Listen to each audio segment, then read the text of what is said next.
કામરેજ વિધાનસભાના વિકાસ માટે અનેક મહત્વકાંક્ષી પ્રોજેક્ટ હાથ ધરવામાં આવ્યા છે, જેના ભાગરૂપે શિક્ષણ રાજ્ય મંત્રી અને કામરેજ ધારાસભ્ય શ્રી પ્રફુલભાઈ પાનશેરિયાના હસ્તે તાલુકાના વિવિધ વિસ્તારોમાં 24.17 કરોડના વિકાસકામોનું ખાતમુહૂર્ત કરવામાં આવ્યું હતું.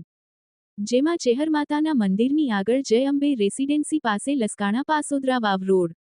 નેશનલ હાઈવે 6 થી Chhedchha Kosmada Khadsad road, national highway 48 Ladvi approach road, Valan Parab હલગરૂ road અને પરબ જોડવા રોડ, હલધરુ પાલી રોડ તથા હલધરુ ગામથી બગુમરા રોડ, આસ્તા ગામ સીમાડી કેનાલ રોડ, ધારુઠા આસ્તા રોડ અને સેગવાથી આસ્તા કેનાલ રોડ, વિહાણ ઓરણા રોડ, ઘલા ગામથી ઘલા પ્રાથમિક શાળા સુધીનો રોડ, ધોરણપારડી નવી પારડી જોઈનિંગ નવી પારડી લીમોદરા રોડ, ગલુડી પીપોદરાથી national highway 48 canal road, Sayan Shekhpur Galudi road અને સાયણ શેખપુર ગલુડી રોડનું ખાતમુહૂર્ત કરવામાં આવ્યું હતું.